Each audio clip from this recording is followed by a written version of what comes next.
It's day 3 of the 30-day HTC One X Plus challenge, and today I'm talking keyboard, battery life, web browsing, and more. I'm Aaron from PhoneDog.com, and let's see if it holds its own against other devices in the market.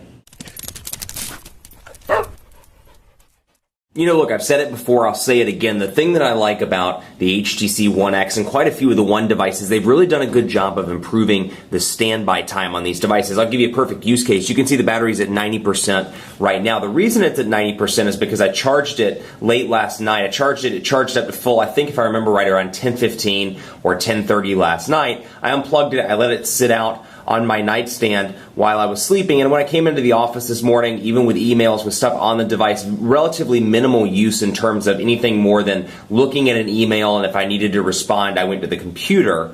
I got about 93% on the battery as of this morning. So standby time is fantastic. The thing that I'm concerned about, it does have a 2,100 milliamp hour battery. I'm concerned about actual use because I've noticed that it does decline relatively quickly when I'm using it on a day-to-day basis and using it like in the course of a business day or the course of when I'm responding from the device with emails or I'm making phone calls or text messages, things of that nature. So that's something to keep in mind. That said, the standby time I have been very impressed with. I want to show you this as well. Forgive me while I pull away here. I'll show you this John demo. I have a demo text message thread because I can't show my personal messages on camera, but you can see here it actually looks like it blends in with my desk. But you can see this is something I like a lot about the One X Plus, and you can get this on the Droid DNA as well, thanks to HTC Sense version 4 Plus. You get the option to personalize the text message area, and I've shown this off on reviews and dogfights. I've shown it off quite a bit, so forgive me if you've seen this and you're like, you're showing the same stuff over and over again. This is something I think that's really cool about the One X Plus and something that's really a good driver to get people over onto this device because I think it's all about personalization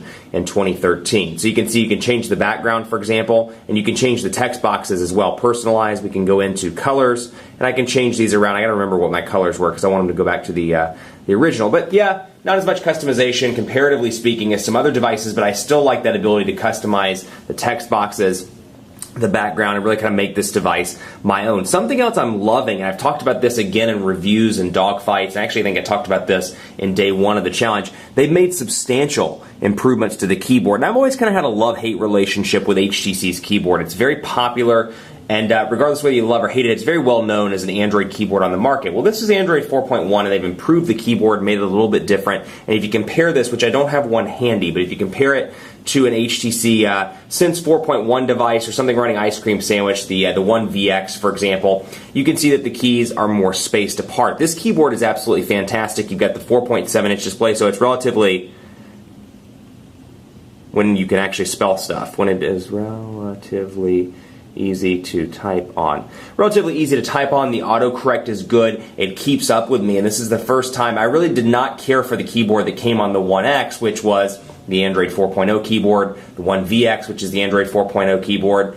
Didn't care for it at all. The keys are too close together. I think it's very hard to type on. This is one of the best Android keyboards I've worked with, so this goes right up there with stock Android keyboard for me and some of the other third-party alternatives on the Google Play Store. So very impressed with the keyboard on this device as well. Also impressed with the web browsing. You know, this is something that comes with AT&T devices. You've got this little bar down here at the bottom, but you know what? It does go away and minimize itself when you're actually browsing the web. So I've got my tabs and my menu. Overall, pretty easy to browse. I will say again, I'm coming from the Galaxy Note 2, so I'm used to a big 5.5-inch display. And I will say, you know, I've complained about it over the course of a couple of months. It's a big device, but you get used to it, at least on some level. And I will say after using this for 3 days, I'm noticing the size difference. The fact that this is 4.7 inches versus 5.5, and I really see it when I'm like browsing YouTube or when I'm on the web because I'm like, you know what, the screen real estate is noticeably less. So that is something to keep in mind. Otherwise, pretty impressed with the device itself. Battery's still something I want to analyze as we go further into this challenge, so stay tuned